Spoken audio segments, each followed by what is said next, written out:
ముదురుతున్న వివాదం. రాహుల్ గాంధీ ఆరోపణలు సమర్థిస్తూ ఇండియా కూటమి మిత్రులంతా గళం విప్పుతున్నారు. మోదీని నేరుగా టార్గెట్ చేస్తున్నారు. ఈ ఫలితాలు సరైనవి కావు అని కేంద్ర ప్రభుత్వం చట్టబద్ధతనే ప్రశ్నిస్తున్నారు.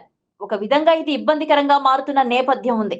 ఇక ఎంపీలుగా గెలిచిన బీజేపీకి చెందిన 240 మంది కూడా ఎన్నికల సంఘం సమర్పించిన తప్పుడు జాబితా కారణంగానే అని భారీ నిందనే వేశారు. ప్రధానిగా ఉన్న నరేంద్ర మోదీ ఉన్న పళంగా రాజీనామా చేయాలట. ఈ డిమాండ్ చేసింది కాంగ్రెస్ అగ్రనేత, లోక్సభలో ప్రధాన ప్రతిపక్ష నాయకుడు రాహుల్ గాంధీ అయితే కాదు. తృణమూల్ కాంగ్రెస్ కి చెందిన జాతీయ ప్రధాన కార్యదర్శి ఎంపీ అభిషేక్ బెనర్జీ నుంచి వచ్చింది ఈ డిమాండ్.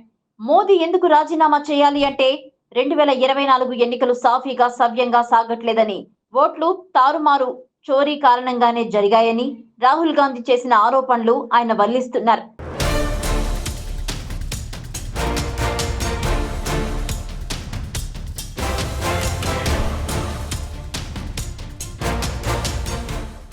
ఆ ఓట్లతో గెలిచిన గెలుపు సవ్యమైనది కాదని తర్కం కూడా చెప్తున్నారు.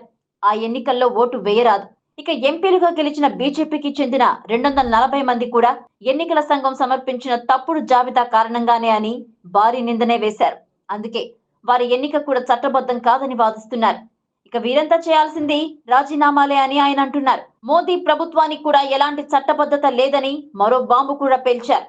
ఈ ఎంపీలే రాబోయే రోజుల్లో రాష్ట్రపతి, ఉపరాష్ట్రపతులను కూడా ఎన్నుకోబోతారు కాబట్టి ముందుగా రాజీనామాలు చేయాల్సిందే అని ఆయన గట్టిగా చెప్తున్నారు.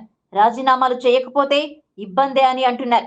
బీహార్ తో ముడిపెట్టి మరి బీహార్ సార్వత్రిక ఎన్నికల సందర్భంగా కేంద్ర ఎన్నికల సంఘం స్పెషల్ ఇన్సెంటివ్ రివిజన్ చేపట్టింది అని ఆయన గుర్తు చేశారు. అదే సమయంలో దేశంలోని గుజరాత్, ఉత్తరప్రదేశ్, మధ్యప్రదేశ్ వంటి రాష్ట్రాల్లో ఓటర్ల జాబితా సరైనది అని ఎలాంటి ఎన్నికల సంఘం చెబుతోందని ప్రశ్నించారు. దేశంలో చట్టం అన్ని చోట్ల వర్తిస్తుందని, 2 చట్టాలు ఉండవని, ఏ రాష్ట్రానికి ఆ రాష్ట్రం విధానం అంతకంటే ఉండదని అంటున్నారు. దేశమంతా స్పెషల్ ఇంటెన్సివ్ రివిజన్ నిర్వహించాలని కోరుతున్నారు. అంతేకాదు, బీహార్ ఎన్నికల్లో పాత ఓటర్ల జాబితా ప్రకారం నిర్వహిస్తే బీజేపీ ఓటమి పాలవుతుందని భావించే ఈ విధంగా చేస్తున్నారు అని ఆయన ఆరోపించారు.